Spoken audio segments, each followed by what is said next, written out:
Сәлем достар, бүгін қазақша мукбанк менің каналымда екінші рет қойдым қазақша, өйткені бірінші рет түсірдім де сол күйі ұмытып кеттім. Бүгін міне роллы және де крылышки острые дейді енді, дегенмен де қазір айтам кім бұны жасайтынын.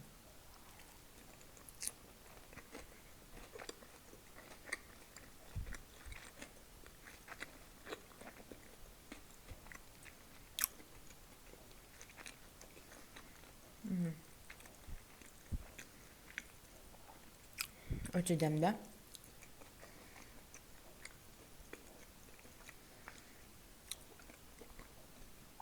Бұны менің көршім жасайды. Ол кісі жігіт, өзінің отбасы бар. Повар болып жұмыс істейді екен бір кафеде. Карантин басталғалы ол кафені мүлдем жауып тастап. Сондықтан да ол үйде отырғандықтан осылай бастады. Біз сіздер білетін шығарсыздар, мен кентте тұрам, қалаға өте жақын. Кент деген атау ғана негізі. Және де осы жерде бірақ отбасы айналысатын, осындай суши, роллы әкеліп, ал ана жігіт бастағандықтан сол кісіден де тапсырыс береміз. Вот, что-то мен мына имбирді ала алмай отырмын.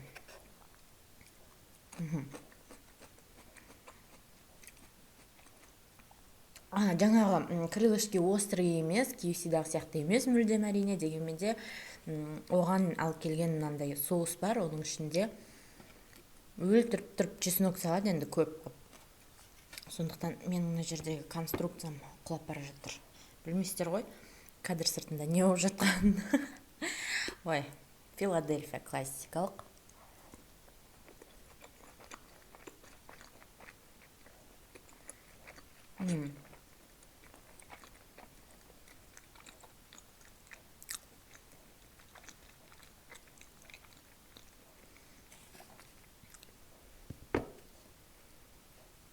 Бәрі сіздерге көрініп тұрса болды ма?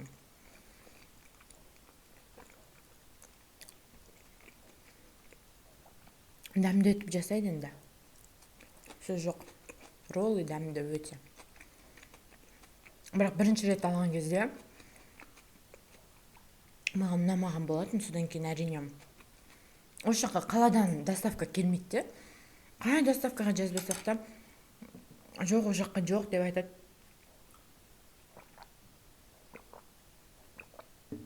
Оған қоса, қазір бізде карантинда тағы да посттар қойды бізге. Және де бізде енді мынау кент болғандықтан, кент пен қаланың арасына пост қойып қойды. Ол жерден өту қиын емес әрине, дегенмен де енді мысалы жұмыс бәрінен сұрайды, қайда барып жатсыз деп. Мысалы жұмыспен десе, олар справка көрсету керек, тағы бірдеңелер бар, в общем. Сол себептен ешкім мұнда әкелмейді.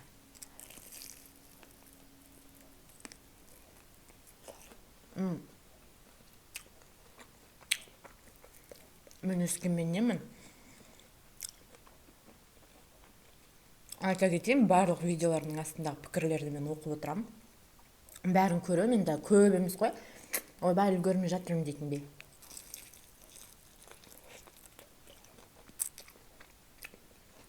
Түнді көбі сұрап жатады. Қай қаладансыз деп.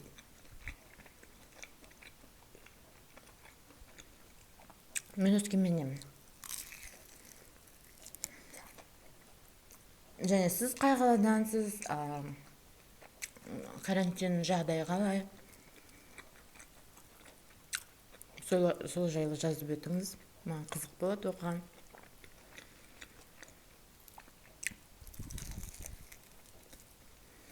Мен сіздерге ең бірінші рет осы сушиді қалай жегенімді айтып берейін ба?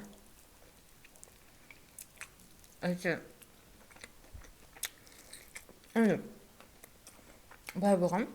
Екінші курста оқыдым ба, бірінші курста оқыдым ба? Сол кезде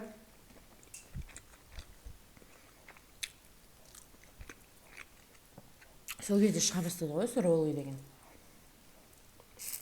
Ол 2013 жылы мен бітірдім мектепті. Сонда 14-15 жылы бірінші жеп көрдім. Ол кезде білмейміз, бізде доставка бар екенін, андай енді біреулер уже осы роллы сушимен айналыса бастағандықтарын білмейміз ғой. Өскемендіктер білет, пицца блюзда. Енді көбі білетін шығар. Пицца блюз Өскемен мен Астанада ғана бар ғой деймін.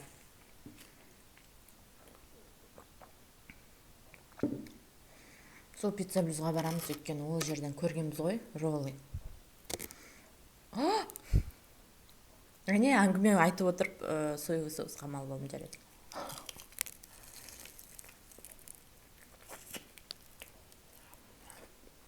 Роллыды айтып отырып, соевый соусқа мал болдым.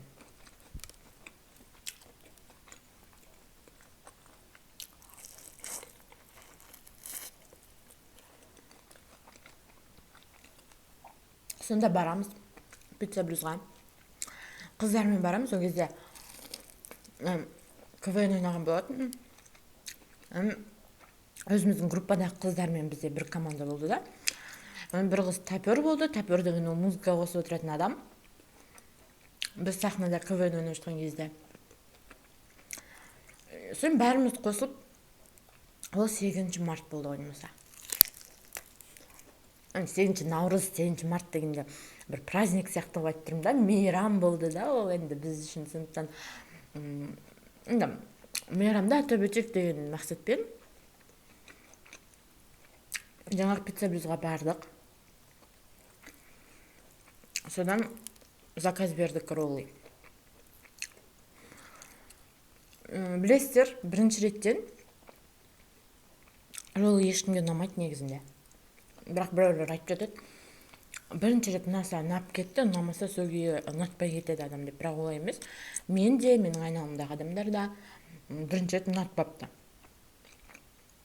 Бірақ мен оны ешкімге көрсетпедім, маған ұнамағанын. Отырмыз, енді анда 4 бұрыш бір ыдыстарда 4 роллыдан ғана болды осындай. Сосын түр-түрін алдық да, дәмін көрдік. Ана жерде палочканы ұстай алмай.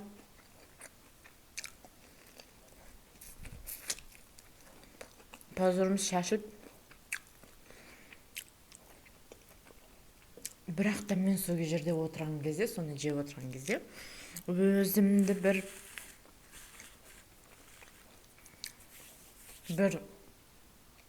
бай, ақ сүйектілердің қатарынан шыққан қыз ретінде сезіндім өзімді. Өйткені ол кезде солай болып көрінетін, роллы жеп отырған қыздар маған солай болып көрінетін.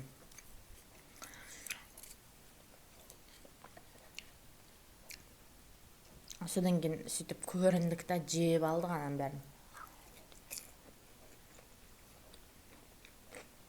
Құлап бар, шында да.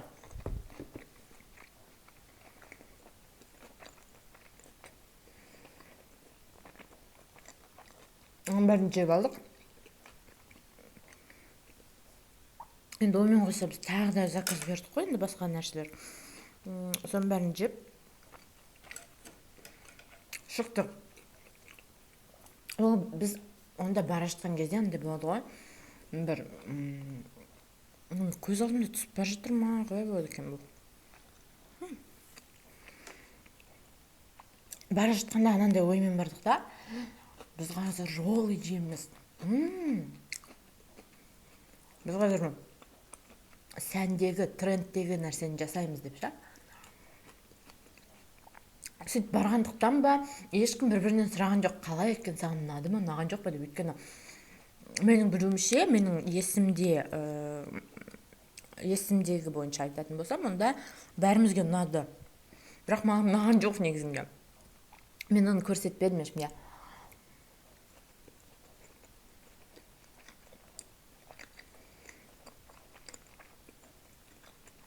Жеп алдық, содан кейін менің құрбым Бізде империя суши деген бар деп. Оған заказ бергенде одан да күшті болып көрінді да маған ондай.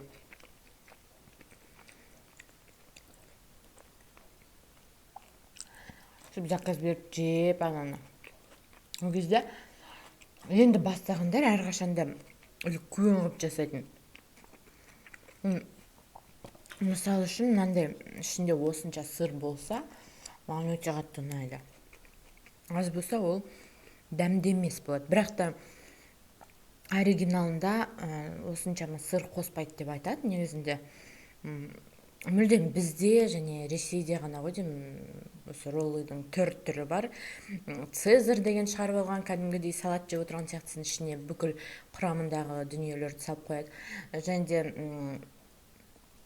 Японияда ондай көп түрі жоқ деп мен естігенмін. Дегенмен де оригиналын көргім келеді дәмін.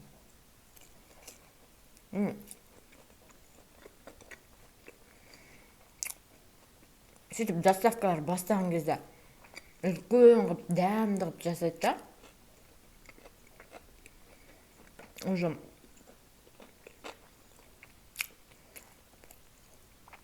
тұрақты тұтынушылар пайда болғаннан кейін босаңси бастайды.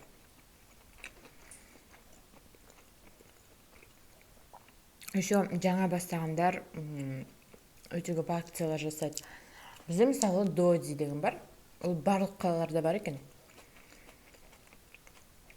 Доди. Оларда өте үлкен сеттер. Қолжетімді бағада. Біз мысалы үлкен компаниямен, мысалы қыздармен жиналған кезде соны тапсырыс береміз. Мысалы онда 40 роллы, бір пицца және де фри, немесе коламен бәрі бірге 4000-ға шығады. Бірақ қазір мысалы Алматыдан көріп отырғандар айтатын шығар, ойбай, бізде одан да жақсы тауып алуға болады деп. Иә, мысалы рекламалар шығып тұрады ғой Инстаграмда. Алматыныкілер шығып тұрады. Шынымен де өте арзан бағада.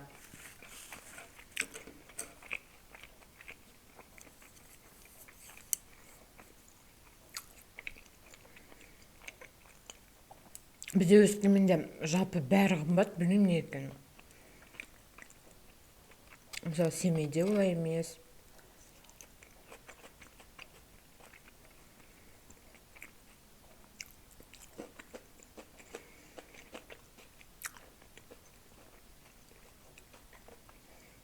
Сөйтіп жегенбіз бірінші рет. Содан кейін уже доставкалардың түр-түрін көріп, біліп, бәрінен бере бастадық.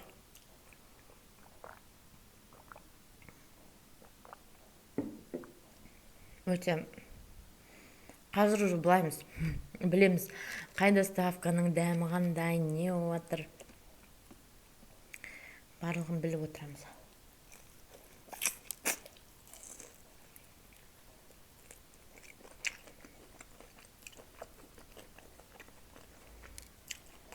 Барлық таныстарыммен сұрайды, қандай роллы күшті деп хабарласып. Мен айтамын, осы жердікі деп.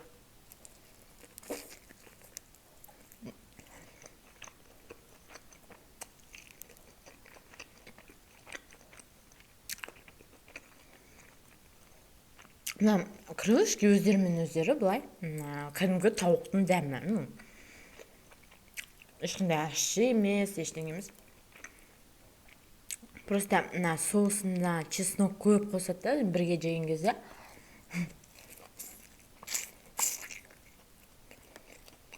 Ашты дәм қалып отырады аузымда.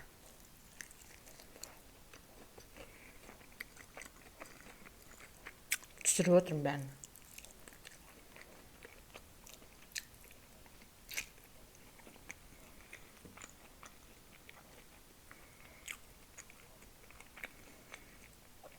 Мынандай бір жеп көрейін.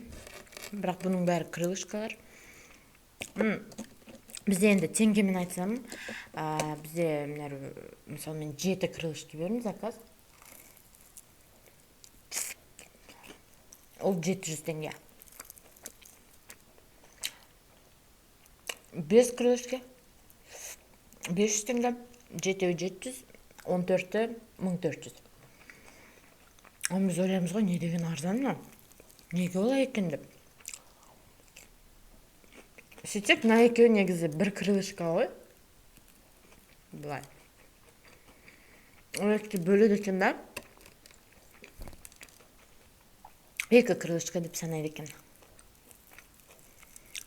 Сондықтан да солай арзан сияқты болып тұрады.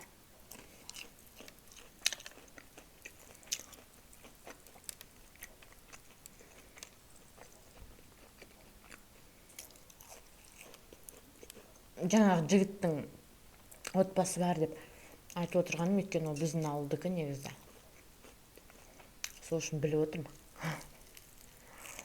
Әйтпесе ешкімді тани бермеймін мен осы жақта. Өзім осы жақта 1 жыл журналист болып жұмыс істесем де, аса көп адамдар тани қоймаймын.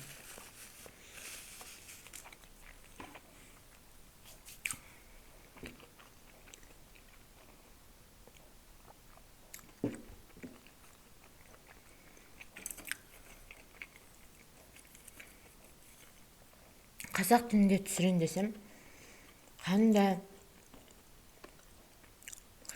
тақырыпта сөйлейтінімді білмеймін. Жаңағы КВН ойнадық деген бір құрбым екеуміз әлі сөйлесеміз, әрине. Өте жақын араласамыз. Соған айтқам. Бірге түсірейік. Қызықты әңгімелер айтамыз деп. Ол что-то келіспеді ма? Келіскенде келісті, 2 баласы бар просто. Солардан шыға алмай отыр.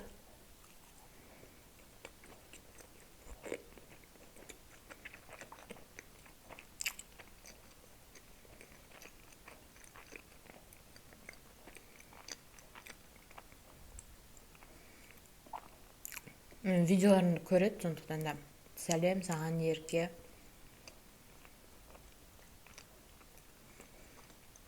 Бір күні босап шықшы, мен өзім 5 бармақ десең 5 бармағыңды істе қояйын. Не жегің келеді айт, жаса қоям. Бір жарты сағат уақытымыз кетеді, шыны керек. И то жарты сағаттың 15 минуты дайындалуға кетеді. Камераны қоюға, тамақты дұрыс қоюға деген сияқты. Ал былай 15 минуттан артық түсірмейміз негізінде. Сондықтан да жарты сағат уақытыңды маған бөлуіңді сұраймын. Сұранамын. Мен бүгін жалпы үйде болып жүрмін, өйткені ана жұмыстан шығып кеткенмін. Бір жұмыста істедім. Соңғы 2 ай.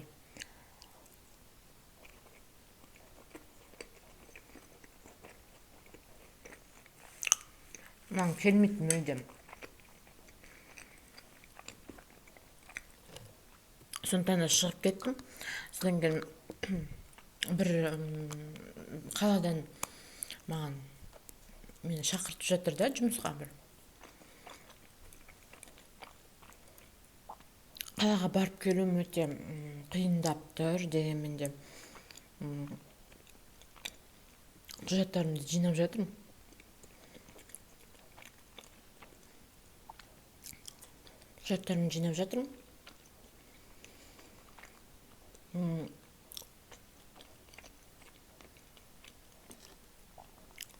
Білмеймін, бірақ осы жақтан бір адаммен сөйлескем. Ол кісі айтады, бүгін кешке хабарласам саған деп. Бір жұма болды хабарласам дегеннен.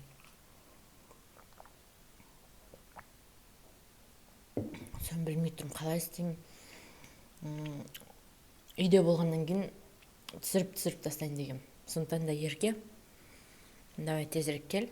Сіздерге айтқан жоқпын, кешеден бері мен дұрыс тамақтануға отырдым. Яғни өзімнің күнделікті бұрын мүлдем талғамайтынмын, барлығын жей беретінмін. Кешеден бастап нан жемейтін болып шештім, тәтті жемейтін болып шештім. Шай ішпеймін, тек қана ыстық су ішемін.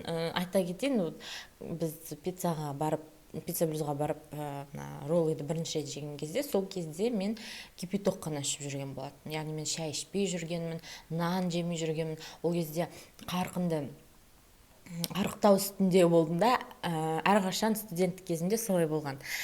Содан кейін бір баланы дүниеге әкелгеннен кейін өз-өзімді мүлдем қолға алмадым. 2 жыл, 3 жыл өтті мінекей. Енді міне арықтайын деп шештім.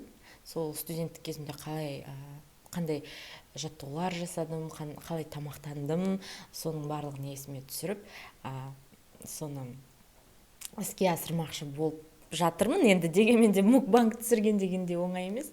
Сондықтан да енді кеше мүмкін аз жегендіктен 6-дан кейін тамақ ішкен жоқпын. Сондықтан мүмкін менің асқазаным кішірейіп қалды да.